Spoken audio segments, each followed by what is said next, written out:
திரையுலகை கட்டியாண்ட மிகப்பெரிய ஆளுமையாக இருந்தவர் எம்ஜிஆர்.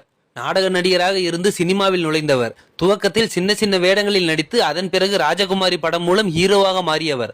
அதன் பின் தொடர்ந்து பல படங்களில் நடித்து முன்னணி கதாநாயகனாக மாறினார். எம்ஜிஆரை வைத்து படம் எடுக்க பல தயாரிப்பாளர்களும் போட்டி போட்ட காலம் அது. எம்ஜிஆர் தான் நடிக்கும் படங்கள் தொடர்பான விஷயங்களில் மிகவும் கவனமாக இருப்பார். முதலில் கதை, திரைக்கதை, அடுத்தது யார் இயக்குனர், யார் தயாரிப்பாளர், யார் இசை, பாடல் வரிகள் என்ன, அதை எப்படி படம் பிடிக்க வேண்டும் என எல்லா விஷயங்களிலும் கவனமாக இருப்பார்.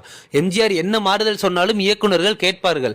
அதேபோல் படத்தில் தான் பேசும் வசனத்திலும் பாட்டு வரியிலும் கூட தவறான கருத்துக்கள் வந்துவிடக் கூடாது என்று யோசிப்பவர் மக்கள் திலகம். அதே நேரம் எம்ஜிஆர் தன் வாழ்நாளில் கதையை கேட்காமல் ஒரு படத்தில் நடித்திருந்தார் என்று கேட்கால் நம்ப முடிகிறதா? ஆனால் ஒரு படத்தில் அது நடந்தது. ஏவிஎம் தயாரிப்பில் எம்ஜிஆர் நடித்த ஒரே திரைப்படம். அதே நேரம் எம்ஜிஆர் தன் வாழ்நாளில் கதையே கேட்காமல் ஒரு படத்தில் நடித்தார் என்றால் நம்ப முடிகிறதா? ஆனால் அது ஒரு திரைப்படத்தில் நடந்தது. ஏவிஎம் தயாரிப்பில் எம்ஜிஆர் நடித்த ஒரே திரைப்படம் அன்பேவா. இப்படத்தை திருலோக சுந்தர் இயக்கி சரோஜா தேவி, நாகேஷ், மனோரமா என பலரும் நடித்திருந்தனர். கம் செப்டம்பர் எனும் 1961 வெளியான ஆங்கில படத்தை தழுவி எடுக்கப்பட்ட திரைப்படம் இது. இப்படத்தில் ரம்மியமான பாடல்கள் இடம்பெற்றிருக்கும். அதோடு வழக்கமான எம்ஜிஆர் பட பாணியில் இந்த படம் இருக்காது.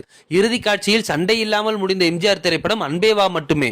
இந்த படம் 1966 வெளியாகி பயங்கர ஹிட் அடித்தது. இந்த படத்தின் கதை மற்றும் திரைக்கதையை தயார் செய்து ஏவி மெய்யப்ப செட்டியாரிடம் காண்பித்து சம்மதம் பெற்ற திருலோக சுந்தர் அடுத்து எம்ஜிஆரிடம் வந்தார். ஆனால் எம்ஜிஆரோ, செட்டியார் பார்த்து விட்டால் போதும், நான் பார்க்க தேவையில்லை, அதை அப்படியே எடுங்கள், எந்த மாற்றமும் செய்ய வேண்டாம் என்று சொன்னாராம். அந்த அளவுக்கு மெய்யப்ப செட்டியார் மீது மரியாதையும் நம்பிக்கையும் வைத்திருந்தார் மக்கள் திலகம்.